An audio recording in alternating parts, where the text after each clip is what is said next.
Yes, I know. Hold me accountable, please.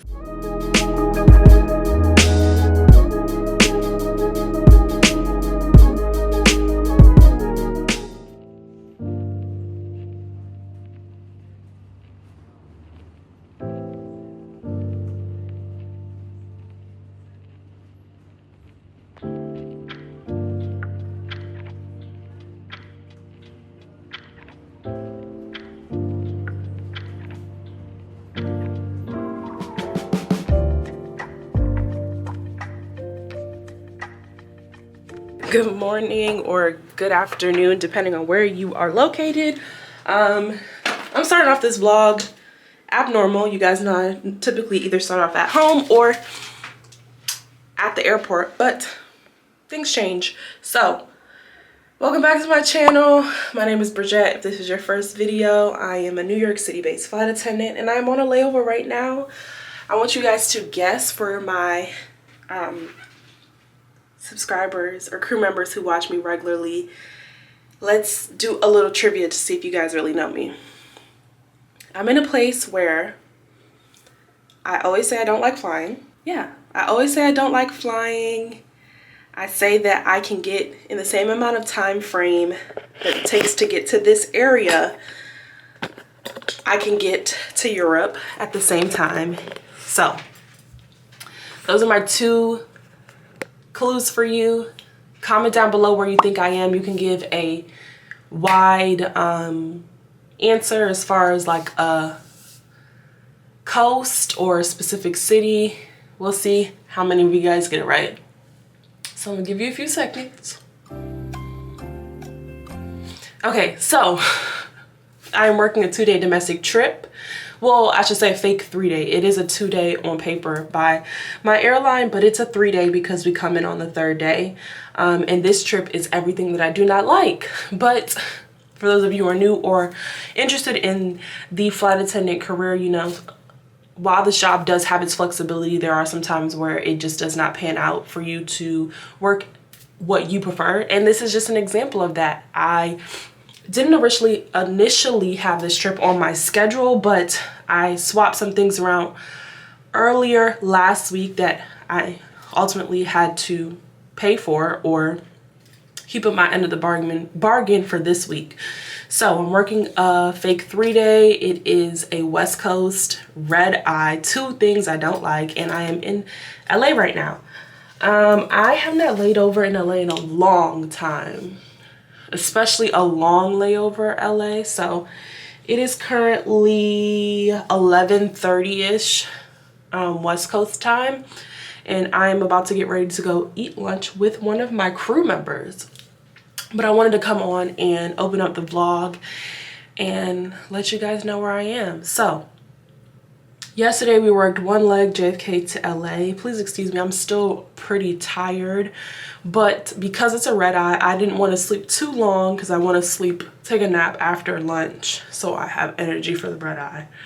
Anywho, yes, one leg from JFK to LA. It was very full. There was probably 2 or 3 seats open, and I was the most senior person on this trip, surprisingly.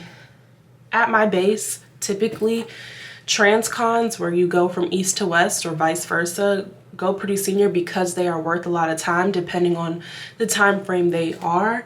And this one started off senior. I was one of the most junior people, but people were either dropping it like flies, calling out, swapping, who knows. So I ended up being the most senior on this trip, and I am flying with a subscriber. So shout out to Jasmine. It's really nice meeting you and working with you. I will link her channel below because she also has a YouTube channel, so you guys make sure you check her out. The flight for the most part was uneventful. No problems, which is good. You know, we love an uneventful flight. And yeah, I can't complain. So I'm about to start getting ready. I will not bore you guys with that routine because you've seen it multiple times. You will just see me in the next clip, wherever that is.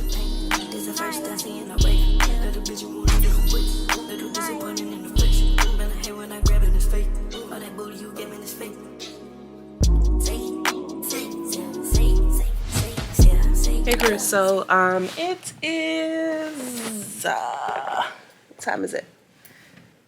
It is 16:54, which is 4:54. I have to be downstairs for 8 p.m. but I've been slacking, you guys, on, yes, I know, hold me accountable, please, giving you guys content on YouTube videos. So I told myself on this layover that I needed to edit a video. I laid in the bed longer than I was supposed to after coming back from lunch with my crew member, so I'm doing that now. I have 2 hours before I have to start getting ready, and hopefully this video will be up in real time in about two days. So I'm trying, you guys. I'm trying. So we'll see. So yeah, that's all I wanted to tell you guys. Lunch, we went to a Mexican restaurant called Cabo Grill or Cabo Cantina, something of that sort. Would I go back? Absolutely not. It wasn't horrible, but it wasn't like, oh my gosh, like I love this food, you know? So, fun fact, I don't think I've ever told you guys that, but you guys should know at this point because I'm always talking about how I don't like the West Coast and I'm not really a LA person. This was my first time like being in downtown. Is it considered downtown Hollywood? Correct me if I'm wrong, because I don't know the lingo for the West Coast. Being in Hollywood, and you know, seeing the stars on the ground, the celebrity stars, whatever it's called. So I took a little clip of that. I saw the Hollywood sign, and I feel like at this point I can check this off my list because I'm just not a West Coast girl. I'm not. I'm East Coast all the way. So yeah, enough of me flopping my gums. I will see you guys in about 2 hours when it's time to get ready for this trip. I mean, this leg back home. I'm dreading it because I wanted to take a nap, but I'm not a nap person, so I'm going to be struggling on this flight back because it is a red eye.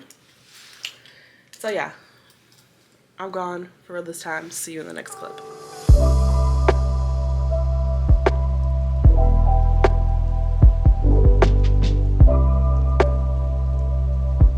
Hey crew, you're probably wondering why it says I'm going to or arriving to LaGuardia in this clip.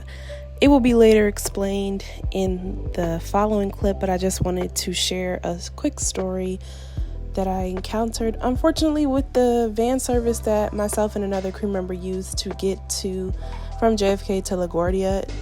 I don't know if the driver just woke up on the wrong side of the bed, but he was angry that morning. I try to be mindful and helpful when someone is lifting my bag and hand it to them at an eye level. And he just started screaming. And I'm like to him, sir, you yelling is not necessary. It's too early in the morning for that. Then he tried to threaten he was going to cancel my ride. Do I want to get in his car? And I'm like, you don't have to yell at me. You could have said in a normal voice, put the bag down, and it would have been just fine. But that's my quick story for you. See you in the next clip.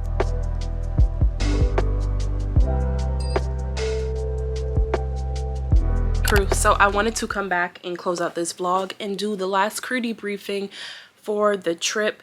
As you guys know, I was working a 2-day, a fake 3-day, but a 2-day West Coast trip to LA. 1 leg there, 1 leg back. So the leg back to the airport was a red eye, something that I do not enjoy, but you know, sometimes you have to suck it up and do what you have to do. So getting to the airport, we were in a lot of traffic. The hotel that we were staying at, other crews from my airline, but from different bases, were also staying there, and 2 or 3 crews left before us, meaning that their pickup time was before ours, and we ended up arriving to the airport before them because of the traffic. And I'm just assuming the route that our driver took him off the main roads, and their driver probably took the highway or beltway. Sorry you guys, I had to stop and go and get my tripod because I felt my hand shaking, and I wanted to, even though it still kind of is, make sure it's shaking as least as possible. So yeah, we got to the airport before the other crews. I don't know if I've shared this with you recently, but I've been getting random a lot at our employee security, and basically that means that once I scan my badge and go through the whole process and I get a random, I have to go through regular security, which is no problem, but at some point it doesn't feel random anymore. So it's not only happening to me, it's happening to all crews from all airlines. So we've been joking, my crew was joking like, oh my gosh, it's so many of us because all these crews showed up at the same time. We're going to get the random because a lot of people ahead of us got through without the random. Luckily, we all made it through except one of our pilots. So that was fine. We got on the plane. The flight was 100% full. We ended up leaving a little bit late. And for the most part, the flight was fine. Everyone was fine. It was uneventful in that sense because everyone was asleep, but it was torturous for us. Myself and the other crew members also do not work these red-eye or transcon flights regularly, so working both of those things in one trip was kind of brutal. So we were pacing, walking back and forth. There wasn't much to do because everyone was sleeping, so no one wanted anything. But we also wanted to be mindful that we weren't too loud so that the passengers could sleep. So I walked the length of the aircraft multiple times. I definitely got in my steps, and then we were finally there. Now, I don't know what was happening that weekend as far as flights, because every flight was full, not only to where I commute from, but where other crew members on my trip commuted from. And because it was a red eye, we got in really early in the morning, but the first flight into we got into JFK really early in the morning. But the first flight out of JFK to DC wasn't until I think like 9:30, 10 o'clock, and I didn't really want to wait 3.5 hours for the flight and then not get on. So I opted to go to LaGuardia with another crew member, but that flight was full too. I was one of the last few people to get a seat. There were other standby or non-rev passengers who got left behind because there was not enough seats, but luckily I made it home. So overall, the trip wasn't bad. I got to do something that I've never done before, which was walk that Hollywood star like block. I don't know what the correct term for it is. And that was an interesting experience. I didn't walk that much of it because it was so packed. And fun fact, I'm not a person who really is into crowds and stuff like that. It's just too much that you have to be, I wouldn't say on edge, but aware, situationally aware about if someone is around you, if something's happening around you. And I just am not a crowd person. So it was nice to experience, but would I be back soon or wanting to go back? No. That is about it for that trip. If I'm forgetting something, I'll try and leave it in the comment section below. But if not, thank you so much if you've made it to the end of this video. And as always, stay safe and see you soon.